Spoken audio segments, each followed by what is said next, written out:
Regnum Christi Daily Meditations, the service of the Legionaries of Christ. An RC Meditation for July 2nd, 2024. Tuesday of the 13th week in Ordinary Time. Letting Jesus Sleep. From the Gospel of Matthew, chapter 8. As Jesus got into a boat, his disciples followed him. Suddenly, a violent storm came up on the sea, so that the boat was being swamped by waves. But he was asleep.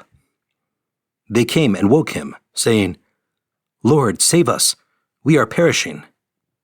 He said to them, "Why are you terrified, O you of little faith?" Then he got up, rebuked the winds and the sea, and there was great calm.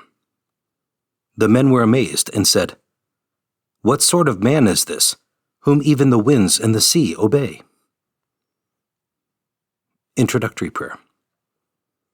Lord, I come to you in this meditation, ready to do whatever it is you ask. Left to myself, I often take the easy and convenient path. Yet I know the way of a Christian is through the narrow gate. In you, I find the reason to abandon the easy path for a more perfect mission of love. I'm ready to learn the meaning of your command. Follow me. Petition. Lord, grant me the grace of a mature faith. First reflection. God's silence, man's faith. We can imagine ourselves in the place of the apostles, in this poor boat tossed by the turbulent waves. The situation instantly speaks to our worst of fears. Yet Jesus sleeps. Our temptation is to wake him. And too many souls do so through complaining incessantly, despairing attitudes, withdrawing from prayer, or unloading anger on others. When in a moment of trial, we find life is no longer under our complete control, the option of meltdown is always at hand. But we mustn't take that route. Instead, we must contemplate the power that emanates from the sleeping Christ. Trials are intended by God to draw us closer to him and increase our dependence on him. We have to live from faith.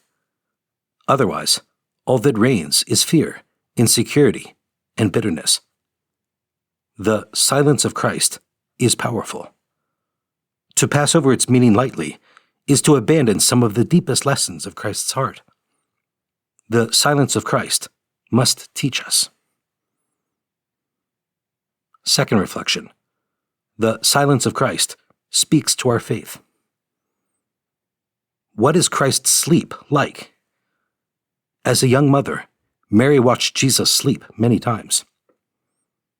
Archbishop Luis Maria Martinez of Mexico City writes, "Jesus was exceedingly beautiful when he spoke the words of eternal life, accomplished wonders, looked with love, pardoned with mercy, and caressed with tenderness. But I would like to have seen him while he was sleeping, because I could have contemplated him to my heart's content, without the fascination of his gaze distracting me, without the perfection of his beauty and the glory of his splendor dazzling my eyes and enrapturing my soul. The beauty of Jesus awake is far too great for my smallness. Who could support it? I felt it more suited to me, veiled by sleep, as the glory of the sun is more adapted to my eyes when I look at it through a translucent lens." When Jesus Sleeps, page 15. May I trust the power of Christ just as much when he chooses not to act as when he does. Third reflection. God's eternal pedagogy. Water, a boat, the apostles, and Christ. This scene repeats itself over and over again in the Gospel. Water is a symbol of the experiences of life taken on a human level.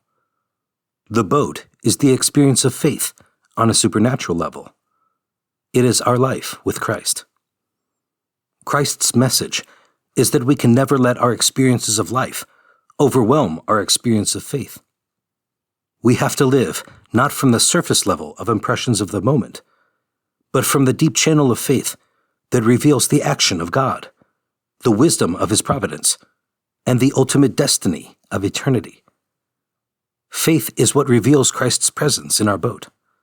Faith is what makes us believe that every wave and wind gust are blessed invitations to confide in the one who rules all.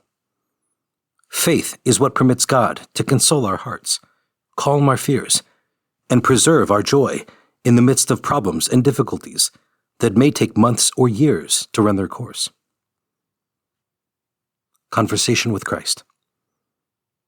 Lord, I know belief makes me vulnerable, but I know that I will not know your love if I do not believe that you can make me happier than I can be by myself. If I do not face the enemies of my soul and my mission and abandon myself to your grace, I will not know your victory. Resolution.